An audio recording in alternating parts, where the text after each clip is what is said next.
I invite the next panel for the keynote session.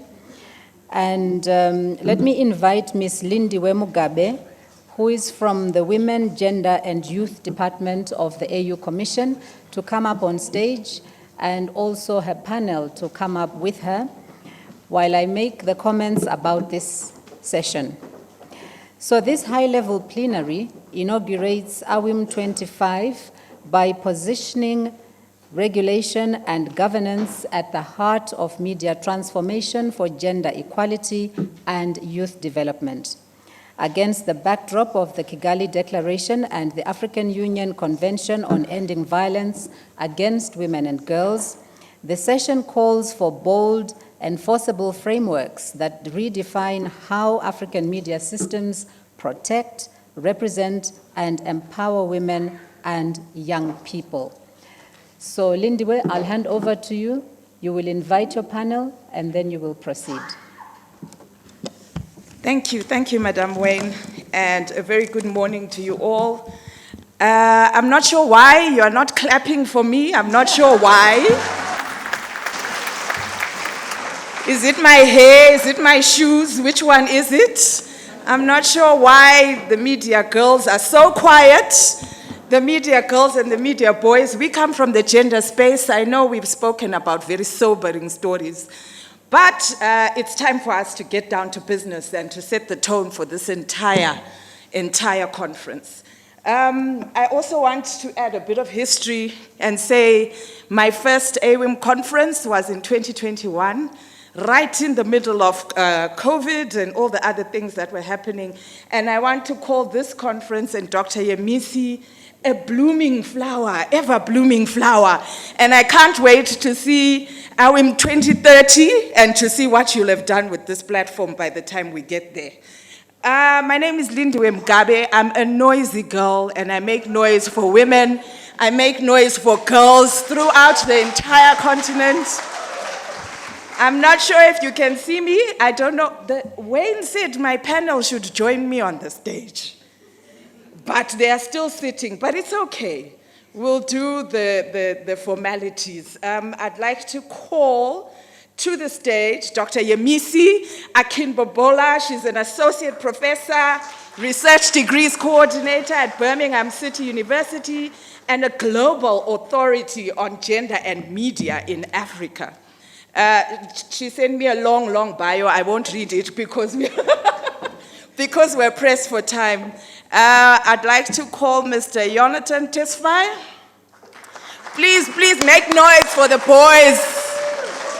Mr. Jonathan Tesfaye is a Deputy Director General of the Ethiopian Media Authority, and he was appointed in April 2021. He has an extensive background, and he has worked in communications for a long time. If you want to know more about him, I think you should see him on the website, or you should look for him during the tea break. And next, Mr. David Omoyo from the Media Council of Kenya. Please join us. He's the current Chief Executive Officer and Secretary of the Media Council of Kenya. And he's working on plenty other things, so please also see him on the website or see him during the tea break. And our last panelist is Lebogang Maphada, Senior Investment Officer from MDIF.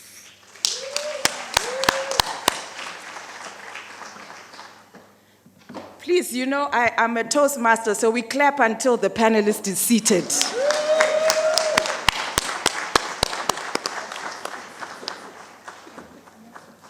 Okay, welcome to my panelists. I think our task is,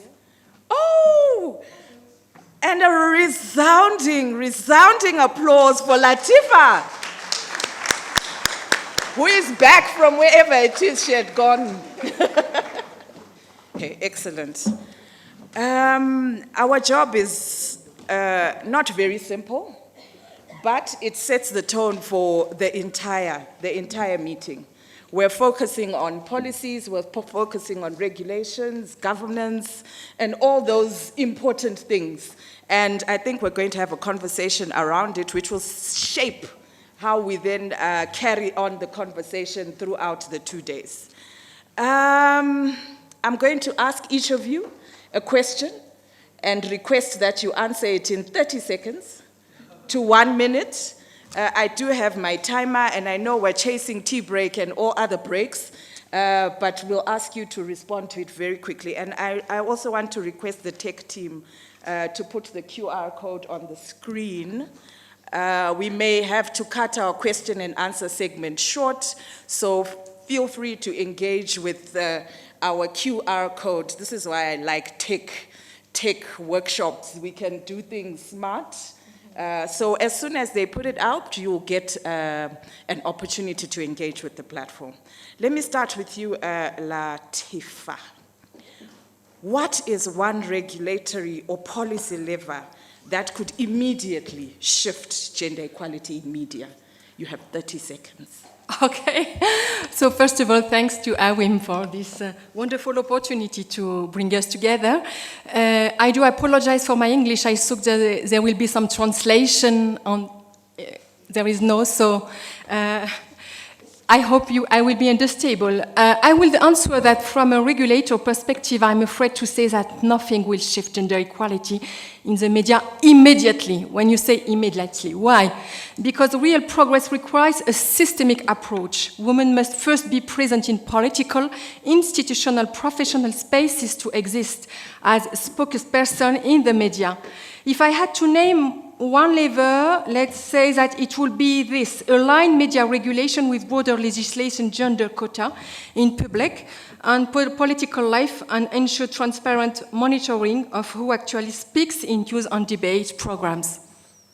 That's it. Okay, that was good. 30 minutes and in English. Thank you very much. So your point is nothing is immediate and we should be looking for systemic change. Jonathan, same question. 30 seconds. Oh, yeah, I'm not sure if we can finish it in 30 seconds. Thank you for having me. Good morning to you all. I'll just try to frame it with the practical exercises that we have at the regulatory in Ethiopia. So the media environment is very diverse, and we really focus on sensitive security issues mostly. But if you see for the last 5-6 years, some of the major decisions that we made, you have security issues, conflict-sensitive issues, and then second is gender-sensitive issues.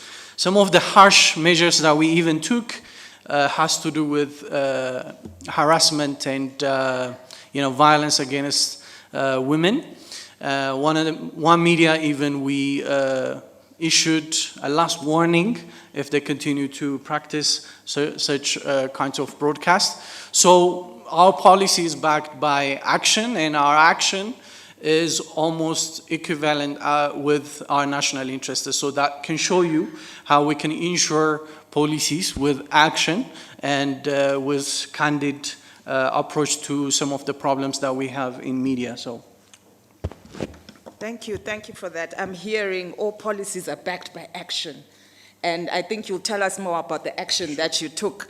Yemisi, Dr. Yemisi, Professor, same question, 30 seconds. What could immediately shift this discourse? I think it's everything I've said in my opening remarks about that alignment with continental national policies and industry policies as well. So the EU Convention and the Kigali Declaration, and working together, because for us, safety is and should be a non-negotiable. Okay. I like the words I'm hearing. Are you hearing them? Action, non-negotiable, alignment. I like this vocabulary. Mr. David, same question, 30 seconds. Thank you. I go for enforcement of quota systems in the leadership and policy levels of strategic institutions. And I'll say that in Kenya, for example, it has worked where we have a simple rule that says the Supreme Court, not more than 2/3 may be of one gender. Several independent offices across the country, not more than 2/3 may be on one, and it's in the law, and it's final. So if you do that, then it's something practical. Just simply get it at policy level, and people know that you do that, because you cannot get a discussion about gender with the women outside shouting into the boardrooms, but by getting them in a specific place, then you follow that. So I think enforcing a policy about limiting the two-thirds gender rule. In Kenya, we call it, it's a standard slogan, a two-thirds gender rule. This thing has been rejected, not mean the two-thirds gender rule and all that. If we enforce that across, then we'll have then the women in the decision-making tables across the policy levels, legislature, judiciary, newsrooms, and decision levels. Thank you. Thank you very much. You're hearing quotas in two-thirds. I'm not sure when we'll get to 50-50. It will be nice, but two-thirds is excellent. Lebogang, over to you. Same question.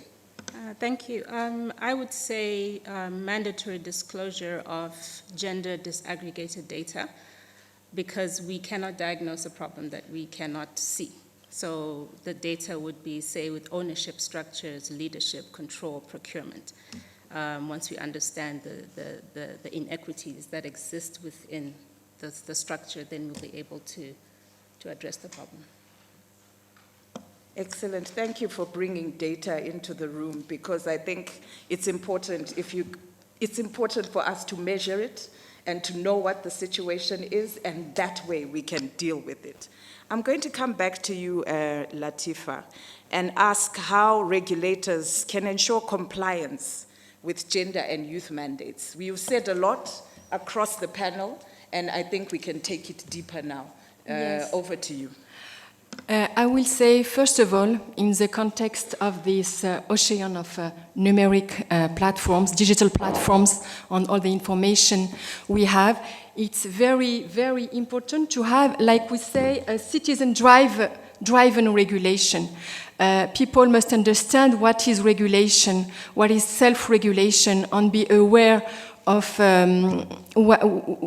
what is licit or illicit. That's why in Morocco we opened a platform where all citizens and civil society organization, professional, can complain if they see a content that is illicit. And we have a lot of complaints related to women issues. We are trying to make people aware. And also, when we take some decision related to different contents, we try also, pedagogical regulation. We try to explain why this content is bad, and to disseminate the way we have made this regulation in all media to make it, user-friendly. And also we have the deliberation, and we put this deliberation in the official bulletin in institutional topics. And also we have something also very important, which we are monitoring. Yemisi talked about the Kigali Declaration and the importance of making, what do we call it, accountability. So we are making a lot of monitoring on the content. And the last thing is that we publish studies, and our studies involved all the actors, because the content that are published in media are not involving only media. They are involving a multiplicity of actors. For example, we have published a study on stereotypes in advertising, and we analyzed 750 advertising spots, and we work not only with media, but also with communication agencies, with marketers, with companies, to make awareness on the reason why some of the spots are are full of stereotypes. That's it. Thank you. Oh my gosh, we are rushing so much. We had an hour and now we have 20 minutes. It's so unfortunate, but I hope you can pick up these conversations and engage with the panelists even during the networking breaks. Jonathan, I'm going to ask you the very same question. How can regulators ensure compliance with gender and youth mandates? Latifa spoke a bit about, gender and women and so forth. Maybe if you can also go deeper with the young people. Yeah, sure. So one of the things that we're trying to do is work with various civil society organizations, international organizations that can support in this endeavor. And one of the things that we were successful in a way distributing it, but we haven't achieved the ultimate goal, but is preparing guidelines for gender sensitive reporting, gender and youth sensitive reporting, not only gender and youth sensitive reporting, but as you can understand, we have a very complex security issues in the country, and women everywhere in the media and also outside the media are affected by it. So we also provide guidelines in gender sensitive, conflict sensitive reporting, particularly focusing on women and youth. And we really appreciate some of the collaborations that we have had with UN Women and Ethiopian Media Women Association and other collaborators. So we provided these guidelines, but we did not just provide the guidelines. We have a very diverse language-based demography in Ethiopia, so we have translated it to, get it translated to one of the most spoken language, Afan Oromo, and also distributed to media houses, and also provide various capacity training programs. It's not enough. We cannot reach everyone.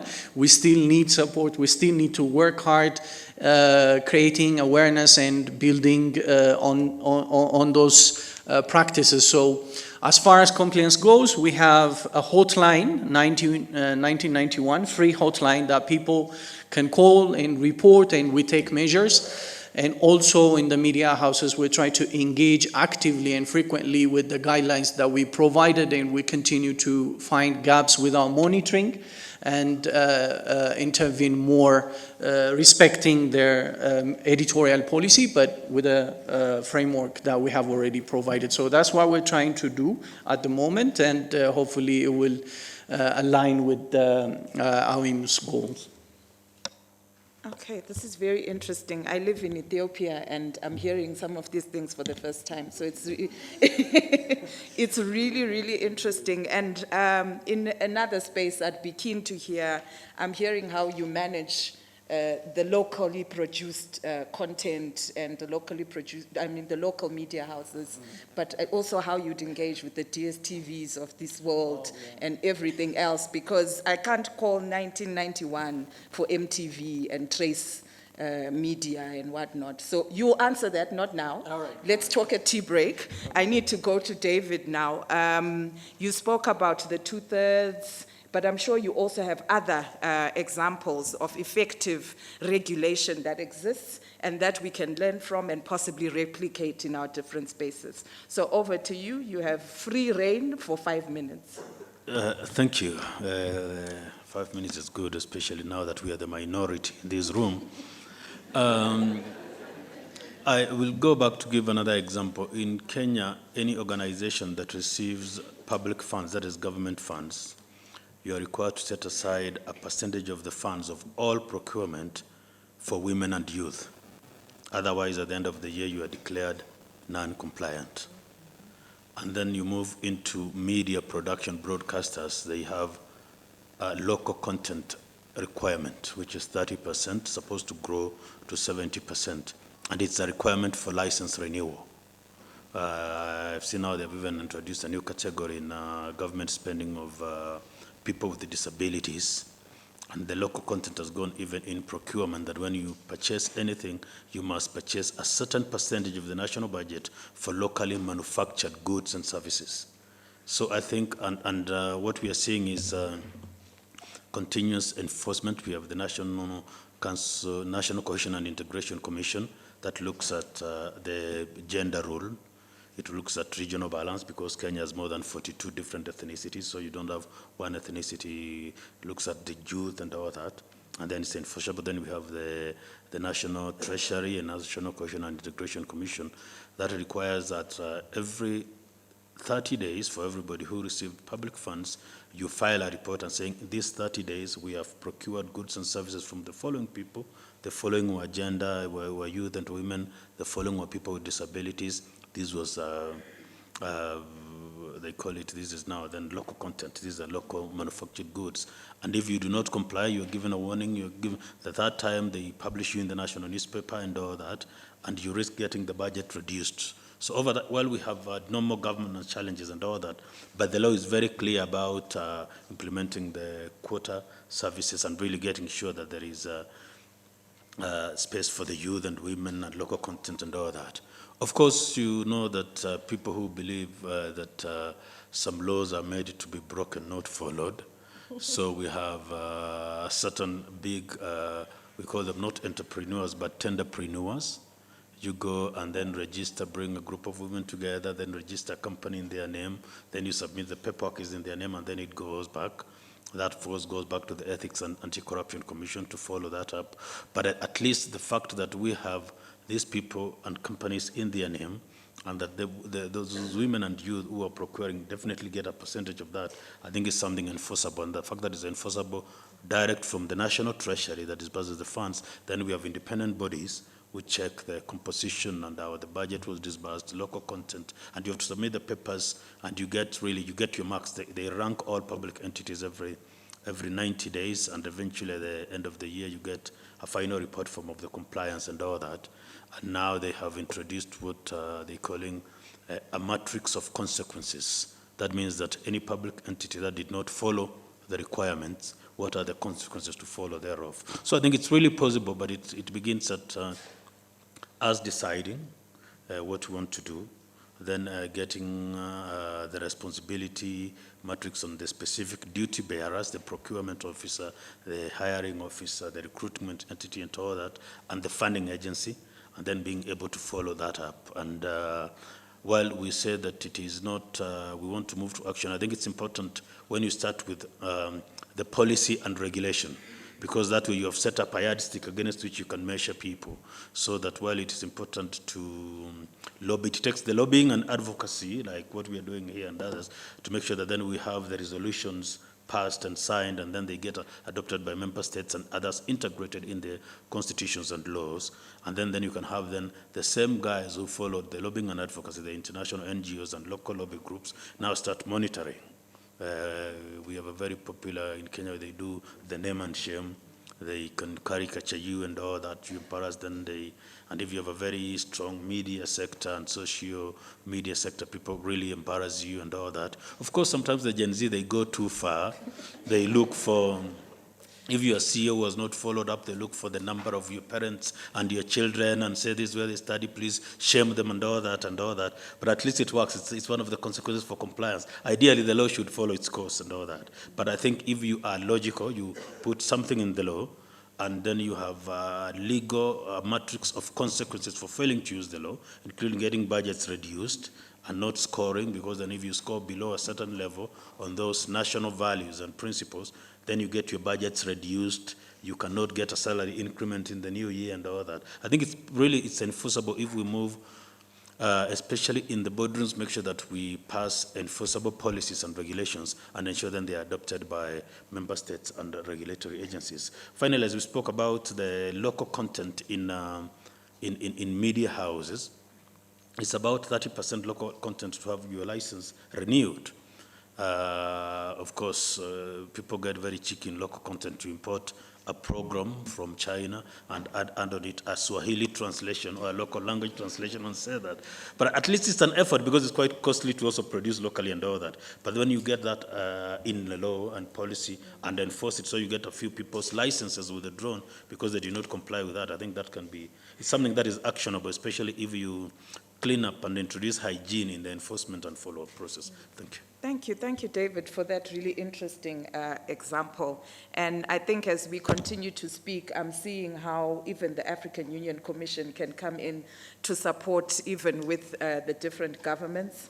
It sounds like it was a very big undertaking, which included multiple stakeholders and a lot of lobbying and advocacy. But I think it's a good example for all of us to learn from. I'm going to come to you, Lebogang, and ask ask, how then do we ensure that media organizations have the resources and capacity to implement some of these promising practices? I'm glad David brought in the issue of resources and money and everything else. So you can take us there and then possibly just tell us how MDIF then works also in that space. Over to you. Okay. So for this question, I think there's three pillars. One is incentives, and secondly, data, which I spoke about earlier, and then access to capital. I'll start from the third one, which is access to capital. There's, as all of us know in the room, there's not enough capital that is flowing into media as a whole, and particularly for women in media. In other industries, they practice gender lens financing, where there's funds that are developed specifically for women. And we need to see more of that in this space on our continent.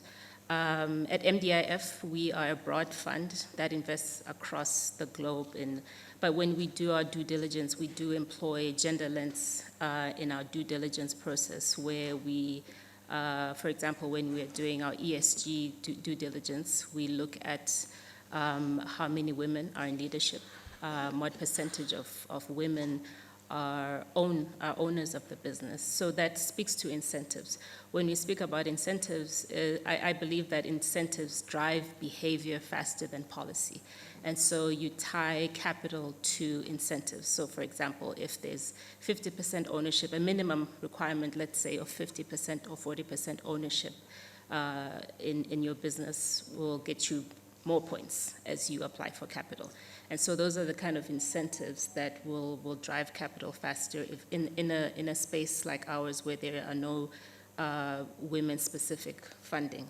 And then the other one is data. And on the point of data, globally and within other industries, there has been research that shows that women-led or more diverse enterprises and businesses drive innovation faster and are more profitable. But when you look at the African continent, we don't have enough data to make that case. And so part of us raising financing for women in media is we have to make a commercial business case for why women will drive profit. But as it stands, we don't have that data. And so it's up to us then to start platforms like the Kigali Declaration Dashboard, where we start to have information available readily to not only regulators, but also investors who want to invest capital in this space. They understand that where women are driving or a part of the decision-making framework of organizations, the organizations are more profitable, more innovative, and just having women around the table is better for business. And so those are the three things I would say. And then in terms of MDIF, apart from due diligence, we don't, like I said, we don't have a specific gender lens in our investment philosophy. It's more of when we do our due diligence. But what we do now is, and I've heard a lot of people have said to us a lot that we are overcapacitated in this industry, because we used to do a lot of capacity building, and everyone is tired of being capacity built. So we've moved now to investment readiness. So what we do now is we help not just women, but just media organizations build the capacity to be investment ready. So we help with governance frameworks, investment readiness building, helping you build resilient, viable business models. My colleagues will run a workshop on that after this session.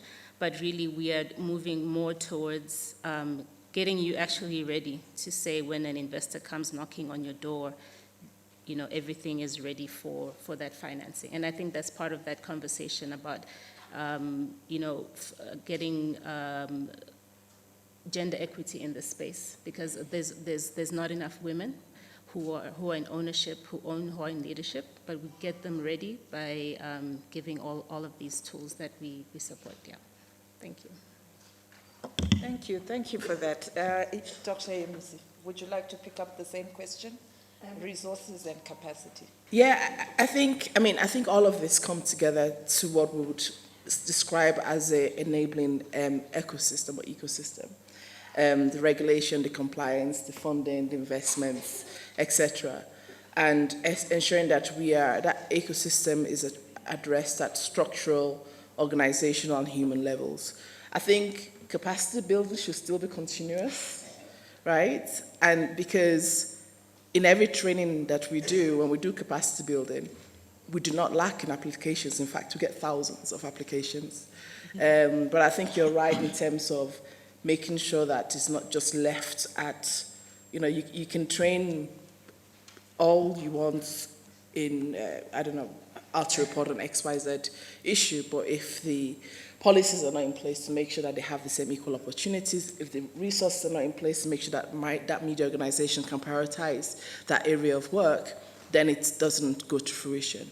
But I'm a strong believer that capacity building needs to continue, and that also should not be limited to certain groups, right to the board members, right? From the board members to the interns. I think, I'm a strong advocate for that. So I think we should be looking at it from the structural, organizational, and human level, and that human level is around that capacity.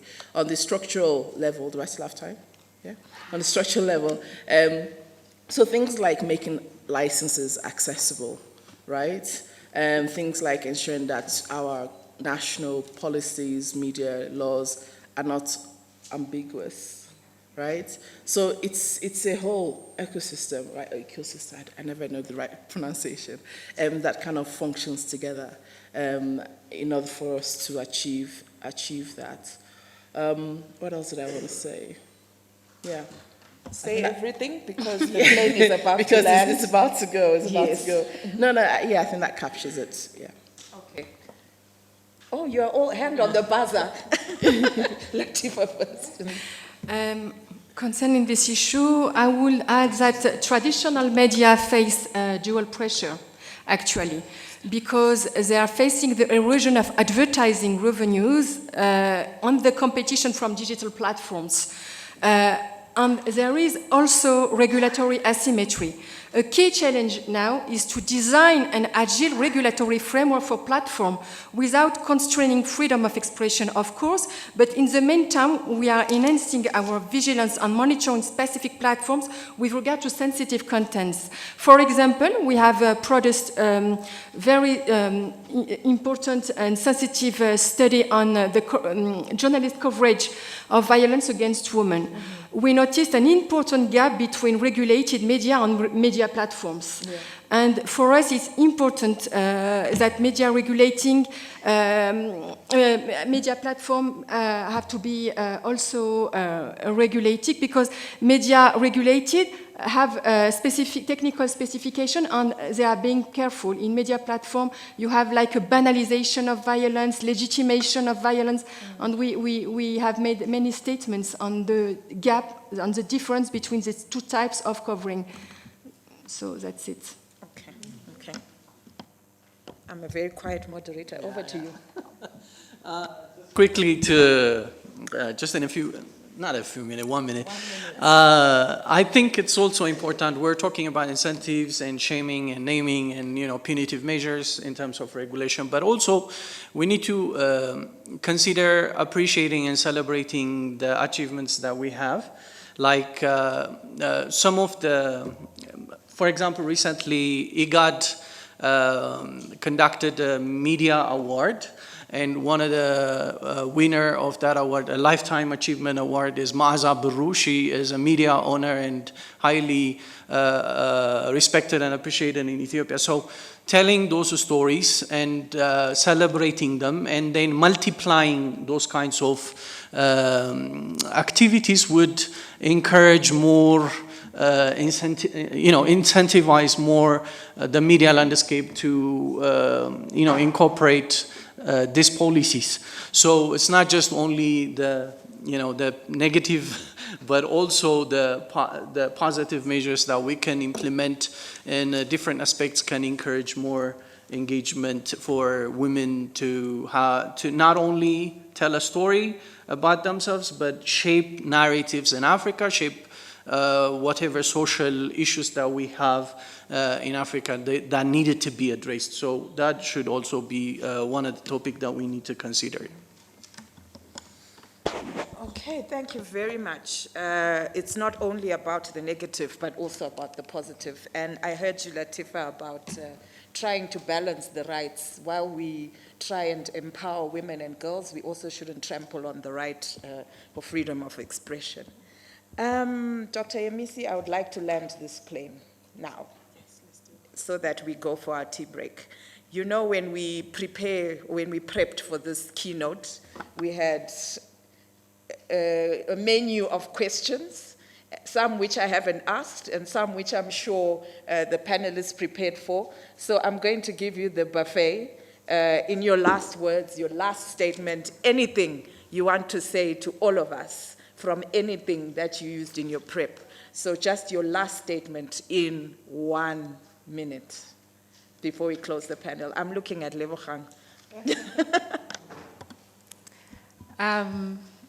Less than 1 minute. I would like to encourage everyone, if you haven't, please go on AWiM website and sign the Kigali Declaration, and let's get data. I think that's very important. We need to get more data in the industry, understand what the problems are so that we can be able to solve what we can see. That's it for me. Thank you. I think the message, especially being here that we are Pan-African and continental, is we all cannot be at the same level, and we have across even constitutions and others, even globally, we always have team leaders from which we borrow from and then fine-tune and all that. No good document falls from the sky. It's always an adaptation of a good working one. So I think if we agree that any matter we want to follow up, there's always a fairly good example to borrow from, either locally, internationally, UNESCO, or wherever. If we agree that we will selectively pick those that we can use and help them to learn, so that it's, and then that's the purpose of such conferences, that you learn from others and adopt and see best cases and best examples for adoption.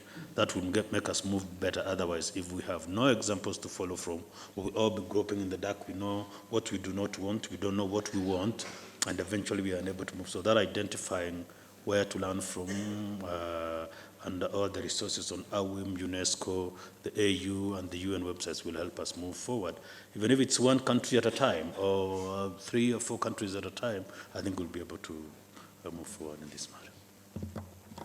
So David stole what I was going to say, which is about not reinventing the wheel. There are a lot of models and that we can learn from. We heard about what's happening in Ethiopia, in Kenya, for example, that we can all take back and modify to suit our own context. At AWiM next year, we'll be launching the Gender Journalism Style Book, similar to AP Style Book, etc., but focus on gender journalism, for example, and that's going to be available open source. So again, utilizing those kind of tools to again improve our practices, I think. I definitely agree with David about not trying to reinvent the wheel, but learn from what already exists. Okay, so because Dr. Yemisi talked about next year, my last word will say to what Mrs. Leslie said this morning. I hope that the plenary session of next year will be much more gender balanced, with maybe half men, half women, because it's also a man issue. And it's very important to switch from this culture of... Absolutely, it's a societal issue, so we should all work together very hard to achieve the goals that were put on the declaration. And as well, I'd like to invite you, if you have any initiative, we're very open to work with anyone that wants to, advance these agendas. You have Durati from the Media Authority. You can communicate us at the tea break, and would really appreciate working together with anyone that will like to pursue the agenda. So thank you. Ladies and gentlemen, a round of applause for my panelists. We had prepared for 60 minutes, but I think we did our best with the time that we were given. The message is clear. We need to make sure that the media landscape is fit for purpose and that it responds to the needs and priorities of women, girls, boys, and men, because this is a societal issue, and this is not just about women and girls. We do not live in a vacuum.